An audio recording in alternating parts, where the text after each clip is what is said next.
Okay. This is Ben Sulsky coming back for part 2 of my 510 6 max Zoom video.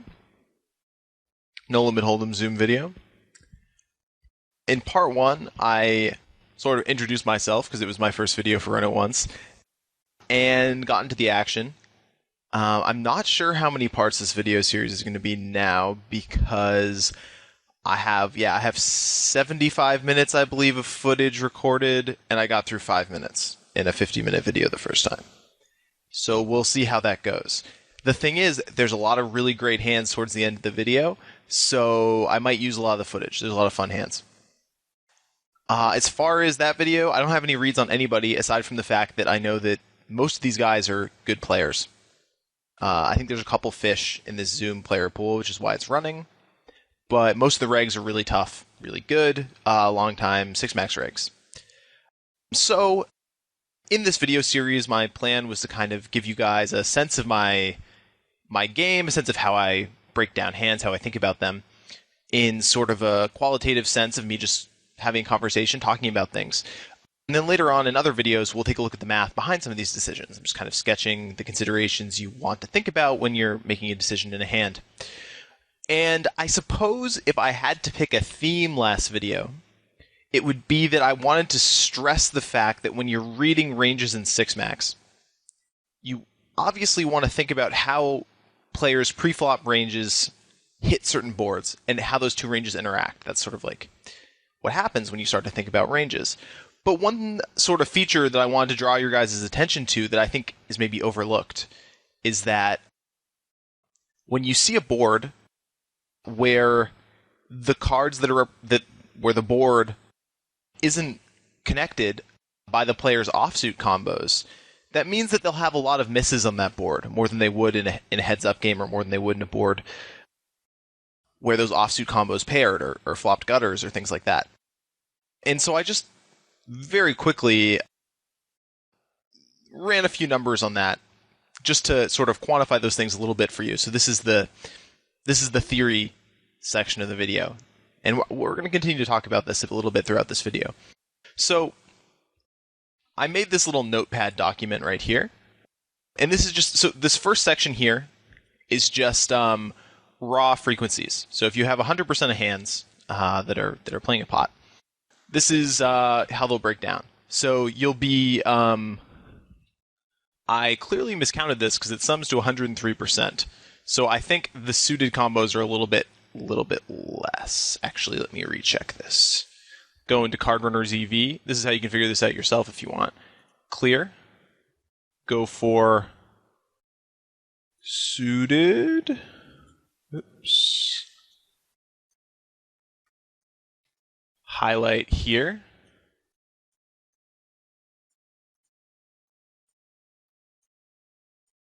So this is correct. So 23.5% of hands are suited. These are not things that I think you have to memorize. It's just in the interest of making the video complete, I decided to talk about them a little bit more precisely. And then 70.6% of hands are offsuit, and 6% are paired. So basically, that's the breakdowns you have, more or less. So you have about, given you just have a random range that's not modified by any preflop considerations, so if you had 100% hands, you're going to have about 2.7 offsuit combos for every suited combo of a given holding. So there's going to be 2.7 times as many combos of king-queen offsuit as of king-queen suited. And then the pairs are a little bit trickier because pairs are, all 6% of pairs are in lots of ranges. So the ratio of pairs to non-pairs gets changed a lot more as ranges get wider or narrower. And then this is just an example of a tighter range. This is a button range that sums to 49% of hands. That's like a fairly aggressive button stealing range. And in that situation, you're going to have 16% of hands suited 27% of hands off and 6% are going to be pocket pairs. So that's kind of ratios you're looking at. This part isn't actually that important. I just wanted to look at the sort of base rates of suitedness and unsuitedness. And this is the important part. So, right, so it's about 2.7 to 1. My math was slightly wrong, so I don't know what I did. It's about 2.7 to 1 suited to offsuit.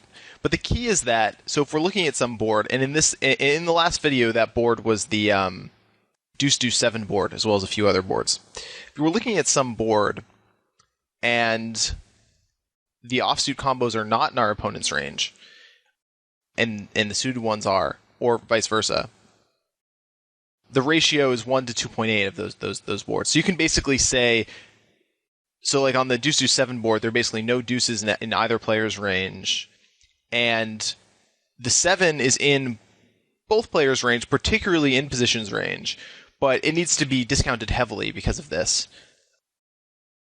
And so, as a general rule, when cards miss the offsuit portions of a preflop range, they're poorly represented postflop, and you can treat them more like blanks than you would before, especially if it's the flop and there hasn't been any postflop betting yet. So it helps you, this is like sort of a trick to help you plan your postflop strategy better. I will continue to talk about this a little bit as the video goes on, and I'll see what the action brings us. This is like a loose open with 8-9 of hearts. You don't have to do this. You can do it if you want. It might be bad, I don't know.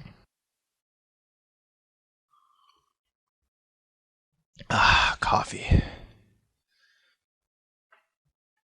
I mean, like, I called this bet. Like, I don't think that matters much either. It's like I know a lot of people are going to see this call and be like, oh, it's bad, that's spewy, blah, blah, blah. But I think that, like, a hand like 8-9 suited is going to be, like, on the one hand, it's going to be dominated by hands like 10s plus. Sure. On the other hand, his 3-bet for value range is definitely not going to include 10s, or it shouldn't include 10s, maybe it does. It shouldn't include jacks really either, and queens would be somewhat marginal. But even say it includes jacks. You know, if I'm playing ace-jack offsuit, that's going to be dominated just as often. And if his 3-betting range starts at queens, then king-queen offsuit is just as dominated too as 8-9, basically. I mean, not quite, because it has the overcard, but they're both dominated. And 8-9 of hearts is less dominated by ace-king, and it can make some deceptive hands with some good implied odds. So I tend to favor suitedness and sort of connectedness and things like that against tight ranges a bit more than most. But again, this isn't it's not a huge consideration. I believe I ended up check raising here, which I think is pretty good. At least okay.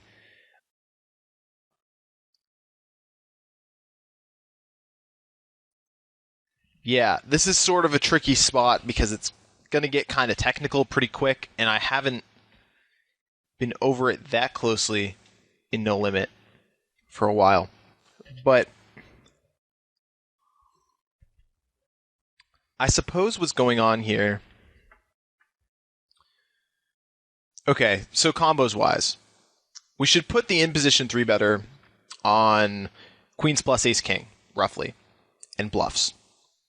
Bluffs-wise, he can have a hand like I have. He can have like 9-8 suited. He can have like 8-7 suited, 7-6, whatever. He can have like a king-queen offsuit type hand sometimes. I've seen guys 3-betting those because they think that they're not quite good enough to call with, and so they 3-bet them to block some of the kings and queens hand from under the gun. He might have that sort of hand. He also might have a suited ace. Those are kind of the bluffing hands in his range. My range, on the other hand, I'm probably 4-betting aces, maybe kings, maybe ace-king suited, maybe not, and some bluffs. Jacks and 10s are just never getting 4-bet for value here. So I flop a lot of sets relative to his range. That's good. I also flop a lot of nothing relative to his range. Like, I have a lot of 9s through 7s, maybe even pocket 6s. Oh, of course, that's a set. Probably fold those, mostly. I have some 9s through 7s hands. I have some suited Broadway hands, which flop pairs and gutters. For pairs, we're looking at ace-10 suited and ace-jack suited primarily. Also king-jack suited, like, so some suited hands, which are going to flop pairs. I'm generally going to be folding the offsuit combinations pretty frequently because I want to have some sort of semi-bluffing potential, which is going to, like, that extra 5% hitting a flush, and not to mention just the playability of it, matters a lot when my equity against the top of his range might be as low as 18% in the first place. So, I need that extra 5% is like, an extra almost third equity bonus. That's a big deal in a spot like this. Now, so I'm still looking at this board, and I'm trying to figure out what to do. So it's like I have these pairs. I can't really call 9s on the flop. So we can just, wipe that from our minds. I mean, the thing is, just every single hand in his value range is just crushing me, when I have 2 9s. I mean, ace-king is just going to still be able to barrel me off so frequently. And then, any of the suited stuff he 3-bet pre is picking up backdoor flush draws a lot, which it's barreling. And it has a gutter a lot, which it might be barreling off with. And I just think that a hand like 9s is just, calling $90 on the flop and just folding like every turn, and the turn's just getting barreled too often. Or it's going to go check, and I'm going to end up check folding the river because he's trapping me.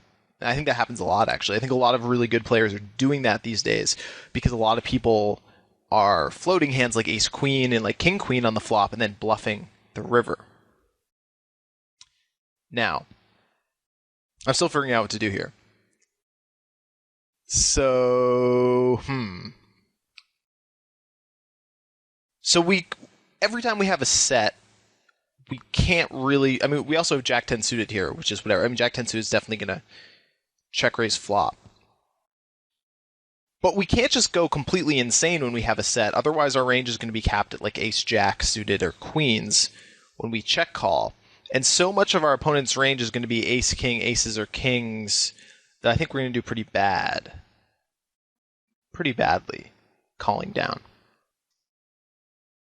Also, we have these tweener hands like king-queen and queen-9 suited maybe, although I would fold that pre. And like 9, and like obviously like 9-8 suited and things. So we have, and like ace-queen certainly. So there's these tweener hands that flop some stuff.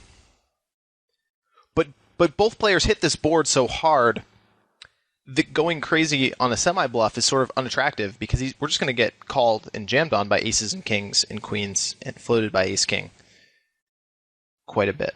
And he might have king-queen himself. So the strategy that I was executing on this board, I suppose, was one where I'm check-raising flop sometimes because I feel like I have quite a few combos of 2 jacks and 2 10s. And I have some combos like queens that can call down and defend me okay against aggression. And then I also have some hands like ace-queen suited with a backdoor flush draw that cover some of the cards and improve against some of his hands. So I think that I cover this board well enough that I can develop a check-raise range on the flop. But the problem is, a hand like king-queen, I don't like check-raising that often, especially without a backdoor flush draw, although I'm probably folding king-queen offsuit. Actually, I'm definitely folding king-queen offsuit pre. I guess I would mix it up with king-queen with a backdoor flush draw. I think we need some of that in our calling range, definitely, because it's just going to play so well when an ace hits. He's going to be barreling that card a lot. I think this 9-8 suited hand is pretty nice. I mean, obviously, the queen is a little bit of a sketchy card in some ways, because there's a lot of ace-king combos, and aces and kings obviously have outs against me. So the queen's a bit sketchy. But that being said, I like my line here. So I decided to check raise because I'm like, okay, I think I hit this board well enough that I can sometimes fast play my nut hands. And I'm trying to figure out which bluffs and semi-bluffs to add to that check raising range. And I decided 9-8 suited is a pretty darn good candidate because first, when the turn comes down to 7, I think that, like, I don't think he's jamming over my flop check raise that often with aces or kings, although I might be wrong. I feel like he's mostly going to call those and let me barrel off. So I think I usually realize my equity. If he shoves the flop here, I just have to fold. It's such a disaster to be up against ace king in this situation with my 9-8 of hearts. So as a semi bluff, this hand is effective, but it's not extremely strong, where it's like a disaster to be folding it. But it's obviously pretty bad when he rejams on me. But the cool thing about this hand is if he calls me and the turn's a blank, like basically if the turn's any card 6 through 2, I think I have a really nice jam spot, because he should be floating me sometimes with ace king and king queen, and I think that I'll maybe even ace queen suited if he somehow 3-bets that, which he probably doesn't. And I think that I'll get turn folds from that region of his hand range quite a bit with 9-8 of hearts, and that's kind of a big victory for me to get folds. So I'm not completely in love with this play, but I think that I mean, obviously if I want to check raise a set, and if I want to check raise Jack 10 suited, which I do, I want to check raise some sets. I'd probably check raise 2 jacks and 2 10s sometimes. Anyway, I think I obviously need to add some semi-bluffs, potentially some bluffs. I think this is one of the hands that it's best to add. That's sort of how I was constructing my range. That being said, this is a spot where like ranges are narrow enough that I could probably solve the spot with some precision if I wanted to go look at it further. I'm not going to do that right now.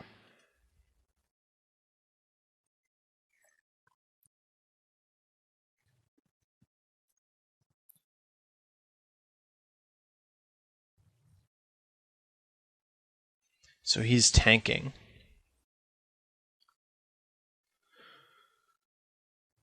In calls. And I think that this turn, it's very clear. So, I left myself a pot-sized bet. I think a pot-sized bet is a really ideal bet size to have on a turn like this. Again, I was sort of targeting the 6 through deuce region as one to shove all in on. I think I'd also be shoving, ace of hearts and king of hearts, I'm shoving. I think the offsuit ones I'm probably not shoving. I think that he'll just have too much. I suppose I can still shove. The offsuit ace and king are interesting cards because, again, I'd like to look at this in a bit more depth in another video or something, because he's going to have kings and queens a lot. And I think he's going to be in a genuinely tough spot with ace king. I don't know if he ever actually... I think he probably never actually folds ace king because he can just put me on ace queen and call.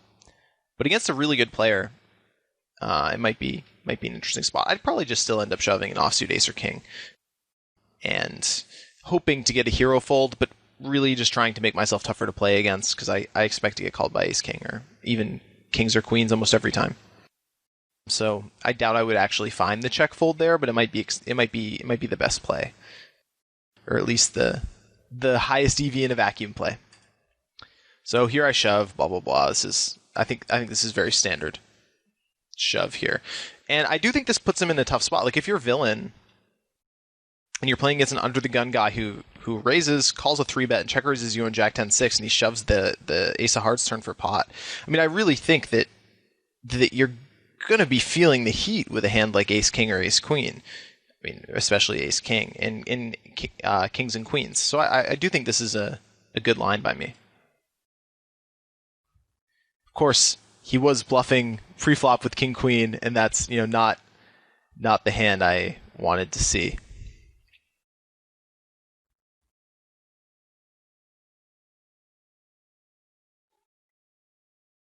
But I don't think that makes my play bad or anything. I mean, I think that there's plenty of offsuit aces and suited aces, and not really offsuit aces, but there's plenty of suited aces, and suited connectors are out of his range by now. But just so much of his range is not king queen there. I mean, a lot of players just don't even 3-bet bluff that pre, so I think that's sort of whatever. I called that 3-bet because it was relatively small, and then I just check folded that board. I think that's very standard.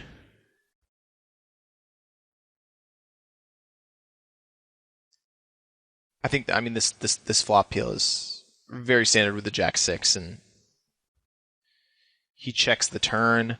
I'm gonna call the 3-7 to clubs. I might end up 3-betting that occasionally. That's okay too. I tend to just sprinkle in some of these weaker suited hands into my 3-betting range occasionally. More often if I have a kind of read. On the right table, I turn the straight. This is a spot to play a mixed strategy where you bet some straights and check some straights. Checking is actually an underutilized, sort of underrated play here on the turn. Because if you check back here, you'll induce check-raise bluffs on the river from basically air hands. Occasionally. This isn't the best spot to check back the straight, because there's not that many hands that I play this way that... Well, there's some, but there's not as many hands that turn 2-pair, and that are really, or big 1-pair, that are going to be really good... really, really good thin value bets on the river. So the more thin value bets I have on the river, the more often I want to check back the straight, because when I have the thin value bets in my range, I induce the check-raise bluffs, and then I can pick them off with my straight. That doesn't happen as much on this card. Now, I think as a general rule, though, I mean, against most players, just betting is fine, and you don't need to think about it that much. And the reason is just that, if he has 2-pair, he's not going to fold. He's going to be like, okay, you might be bluffing. I have 4 outs to the nuts. I call. If he has a flush draw, he's probably betting himself. If he has 1-pair, he's probably check folding, unless it's a king. If it's ace-king, it's definitely going to check call, I would guess. If it's, if he has a set, he might bet it himself sometimes, or he might check call. As far as I'm concerned, what's my bluffing range here?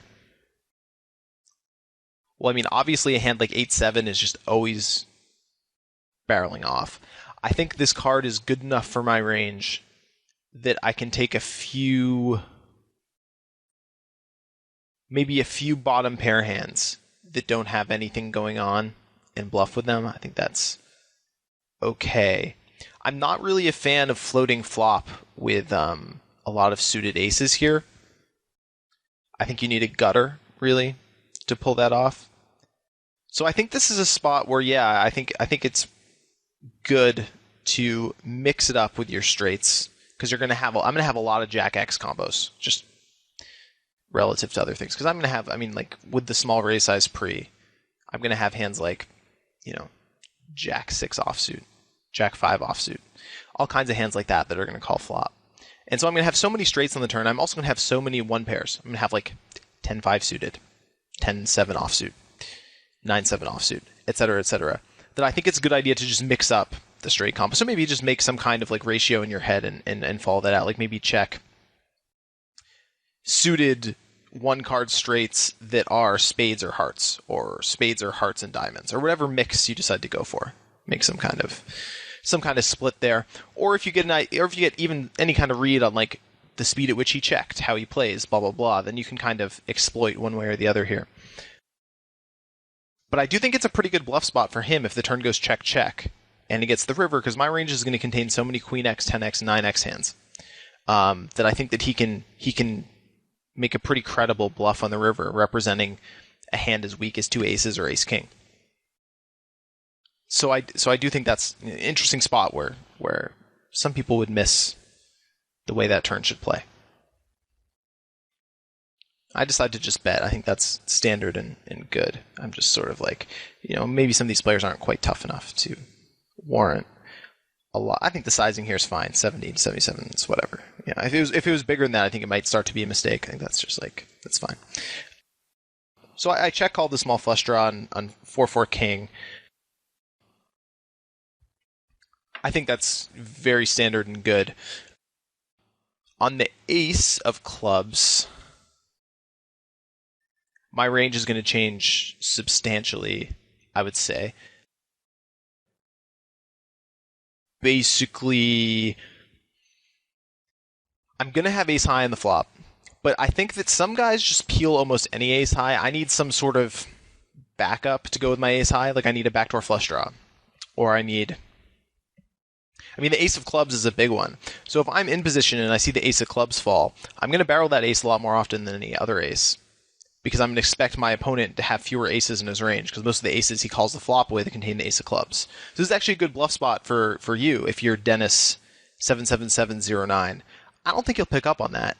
I think he'll just see it as an ace, as a suited ace, not really put together the pieces here.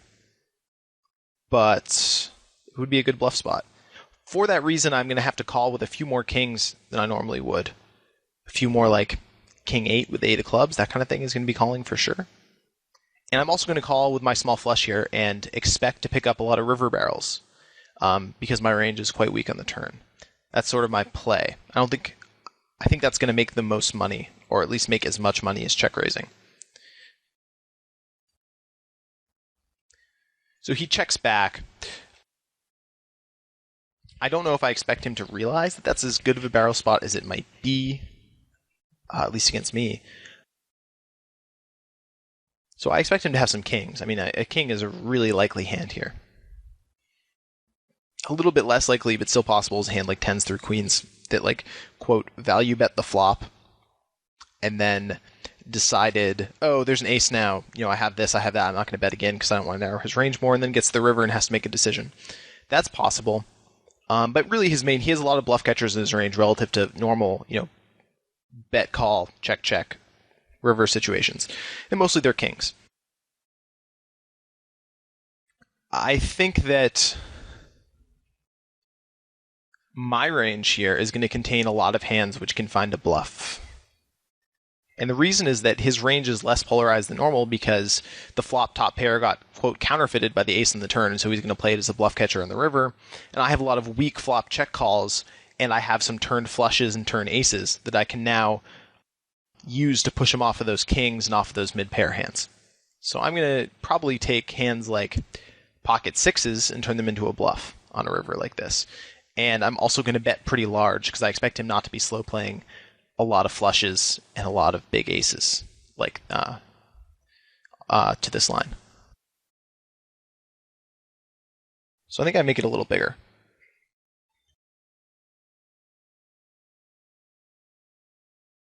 Yeah.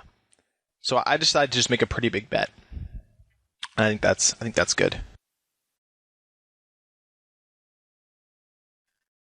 Threes will be getting raised. Oh, I'm cracking my back.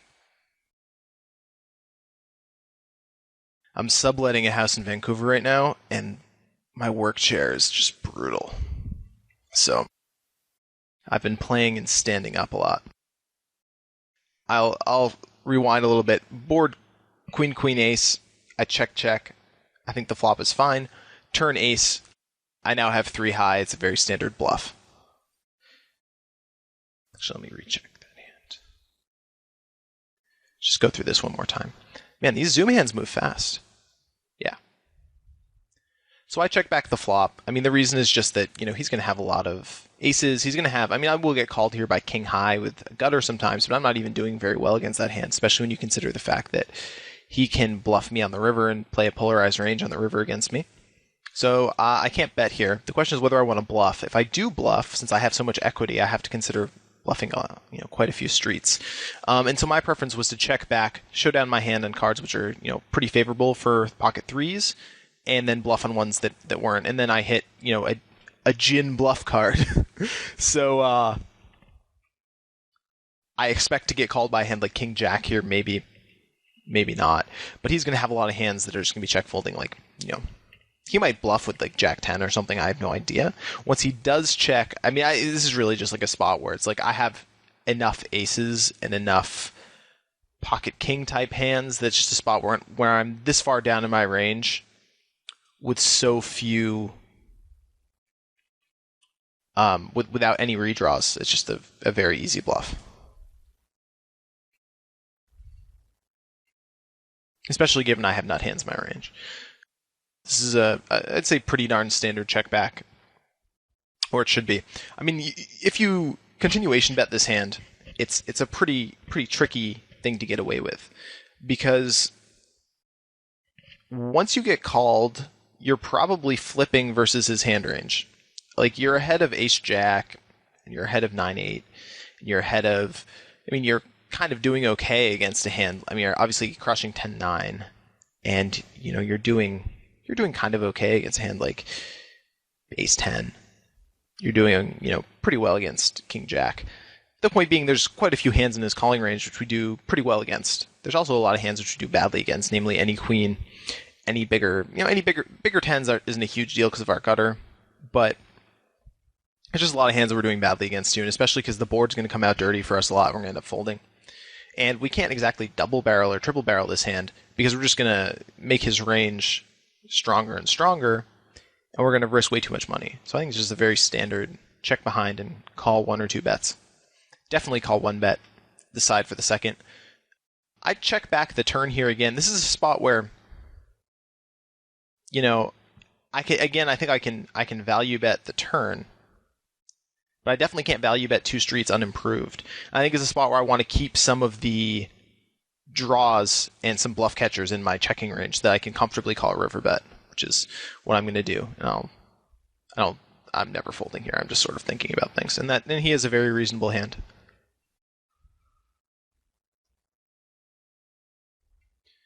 Shark Nebula, a fellow Run It Once coach.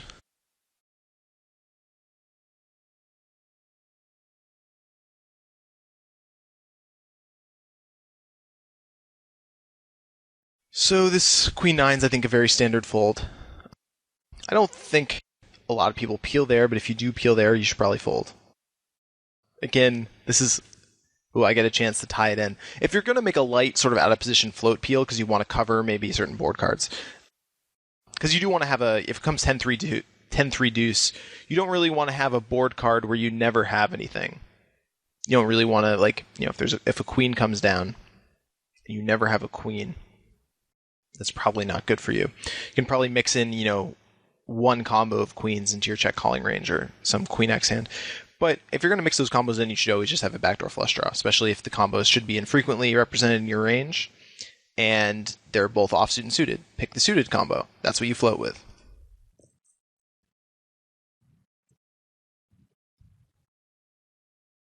I think this is a very, very, very, very standard 4-bet. So I'm just going to 4-bet. I think I actually made this a little bit too big. I might have even 4-bet to 220. I think I 4-bet to like 180 or something, which is that I didn't fully appreciate just how small E. Doyler's 3-bet was. Like, I think I did, but maybe I was thinking about something else, and I was just like being kind of sloppy. I think I should make it about 160 here. I think I made it 180. Might even made it more. It's actually a little bit awkward for Ace-King. We're still going to have to 4-bet call it off, I think. But it's kind of close, Ace-Queen would be a mistake to 4-bet call here, like a pretty big one. I think Ace-King is borderline. I think Queens is relatively borderline. I think Jacks is probably a mistake to 4-bet call here. I do believe... So I made it 180. I guess that's okay. Yeah, like I said, I think 160 is better. I think 180 is a little bit too much. And by the way, as advertised, I will have offsuit Jacks in my range against a min-range from the small blind. I actually used to play like almost any 2 cards here. I've tightened up a little bit. I think if the small blind's any good, they can make it, negative EV for me to play like Jack Deuce. But I think that Jack 5 is like, speculative, but okay. I can squeak by, especially if I think I play, a little bit better post flop.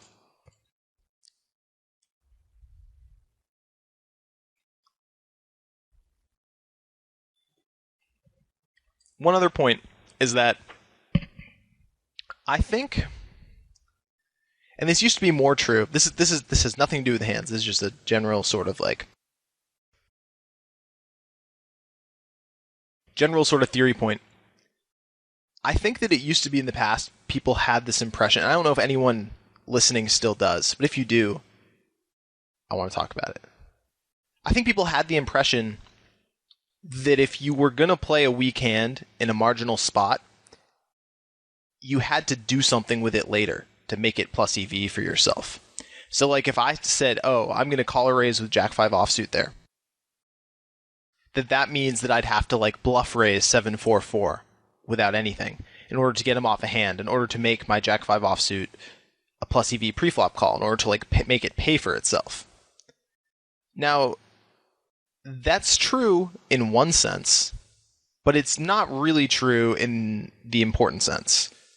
So, the sense in which it's true is that if I have an exploitative read on someone, or if I just have a good idea how they play and how to combat that, which is what exploitation is. If I have that kind of read, then I might be able to play hands that are below my normal defending threshold for that spot. So say I think it's plus EV for me to defend Jack 5 offsuit or better against a min raise from the small blind. But say I have a read or series of reads that he c-bet and folds to a raise on paired boards like 85% of the time, and I have a really significant sample. Then I'm like, okay, well that can't be right. That's not a good strategy for him. And I say, okay, well, you know what, now instead of Jack 5 offsuit, I can play Jack 4 offsuit. But it's like, I'm still going to be playing Jack 5 offsuit in all my other hands by bluff raising the paired boards. They're just going to be more plus EV than they used to be. And that means that a slightly weaker hand is going to be plus EV too, because of my read. But it's not like you need to take the hands that are weaker than average and do something crazy with them to make them plus EV. Because if you know how the guy plays and he does something exploitable, weaker hands are just going to be plus EV. It's just going to happen. You don't need to make something happen. And the important way, and I've already sort of been suggesting this, in which that's not true, in that you have to make weak hands plus EV by bluffing or something, is that I think that a hand like Jack 5 offsuit is just good enough to play.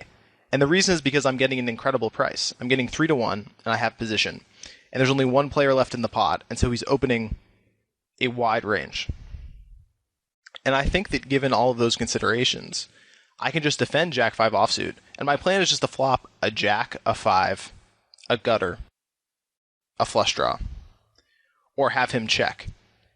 And those things sort of make up that 25% of the pot I have to win to make my call break even. And I don't need to do anything fancy. And doing the fancy stuff just makes Jack 5 offsuit lose. It doesn't pay for itself. It just makes you lose money. So don't do it. Just fold if you don't think that the hand is good enough on its own merits.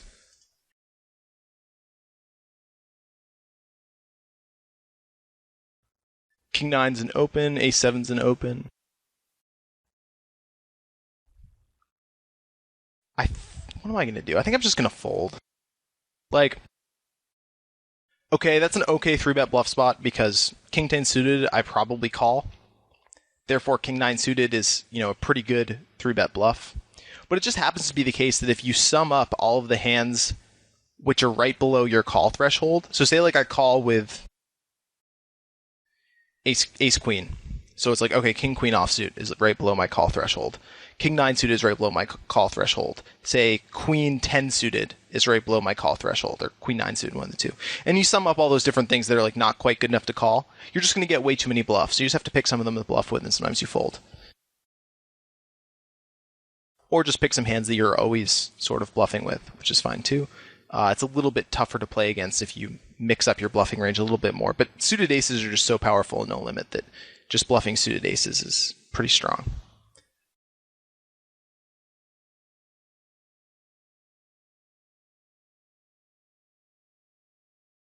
Ace 5 suited particularly is like kind of a special hand with a lot of equity against very tight ranges.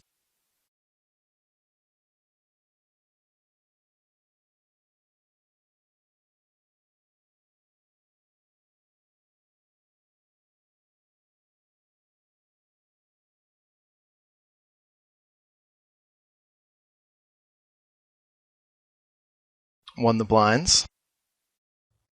Crack my back. Oh. I think if I had a standing mic, you guys would have heard that one. That was a good one. Okay, so it's like a couple things. Ace 3 offsuit's just good enough to raise from the small blind. Today, I decided to play a raise or fold strategy out of the small blind, specifically a 3x or fold strategy.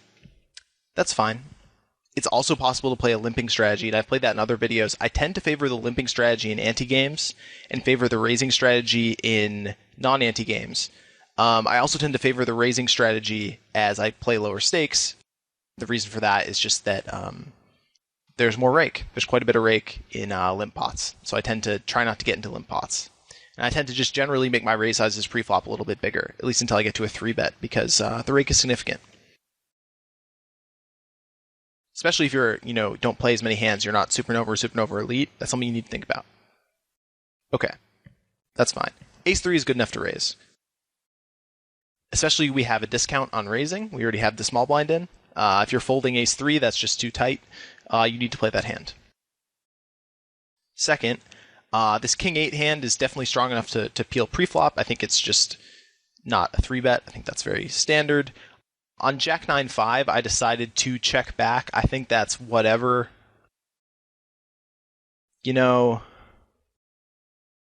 I'm not sure which play I like better here. There's a lot of unknowns in terms of which play is going to make more money.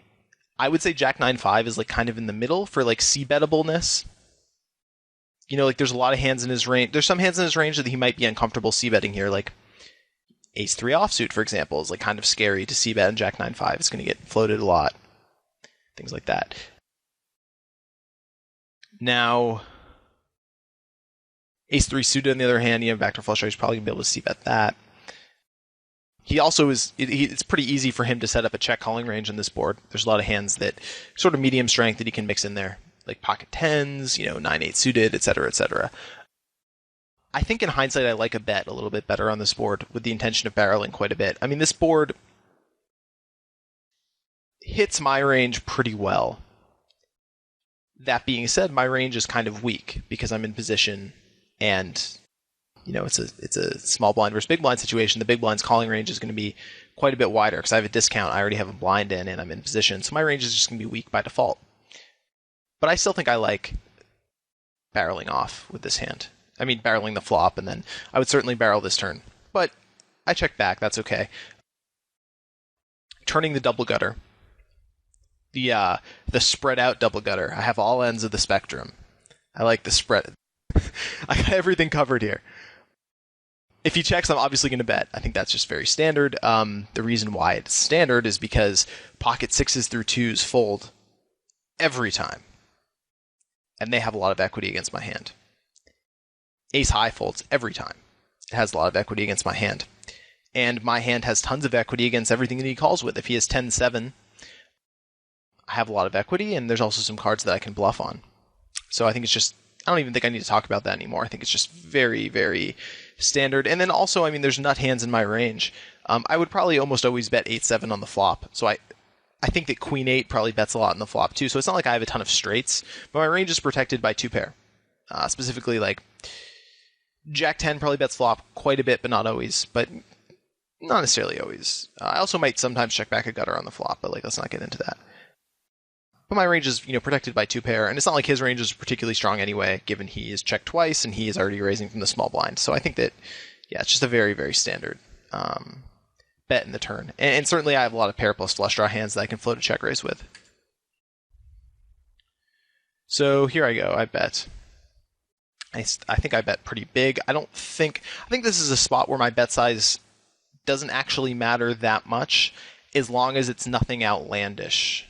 Well, okay, whenever I say my bet size doesn't matter that much, that's assuming that I'm picking more or less one bet size in my range, which I am in this spot.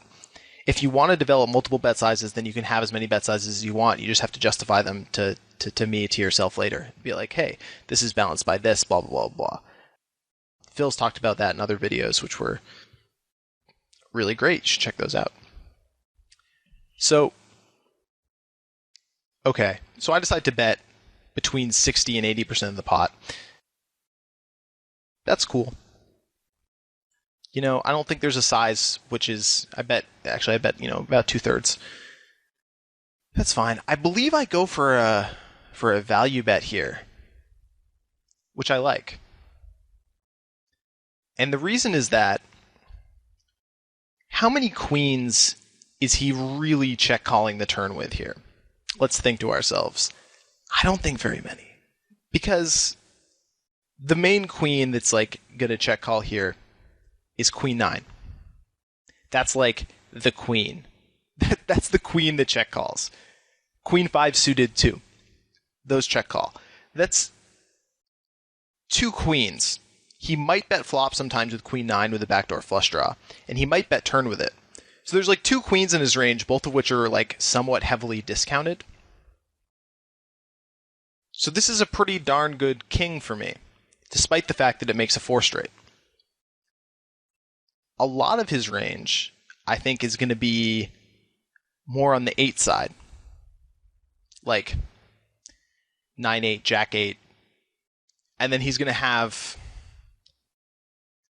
I mean, the thing is, like, even like Ace-Queen, King-Queen, those are never going to play this way. Or at least very rarely. Maybe Ace-Queen sometimes. It's like so few queens that he really has here. And there's so many hands that he can play this way that are one pair on the river. Like, 10-7, Ace-9, Jack-4 suited, Jack-6 suited, Jack-7 suited, etc., etc., etc. So his range contains a lot more one pair than it contains straights. And how much 2 pair does it really have on a king that he didn't go for value with in the turn? Okay, King-Jack, that's probably betting. King-10 might check. It also might bet flop. It might bet turn. King-9, yeah, that makes sense. But I think that I can still go for a value bet here on the river, and I think because his range contains some queens, I don't want to make a huge overbet here. So I think I'm just going to end up betting like between 90 and 120. And I think I'm going to get called by worse enough to make it a good value bet. And then also, I mean, it's not like I have plenty of bluffing combos here. Any 2 clubs makes sense. I can even be bluffing with 5x if I so desire. No, I'm not betting the turn with 5x. That's crazy. No. But like Ace-8, basically any 8 makes a lot of sense. So, I think I have plenty of bluff combos, and given how weak his range is here, I mean, I could even bluff with pairs. I don't know if I'm necessarily going to, though. But yeah, I like this. I like this river bet. And, like he's going to have a queen here sometimes, but I think that I can still sneak in a bet here. And I don't think it's that thin. I think it's just good. I'm going to wait to the end of this hand, and actually, I'm going to talk about this hand on the left in the next video.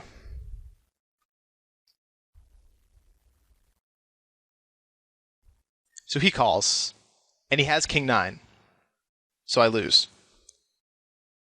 But I think it's good, because I thought he had King-9 in his range. Yes, King-9 is one of these offsuit combos that he has a lot.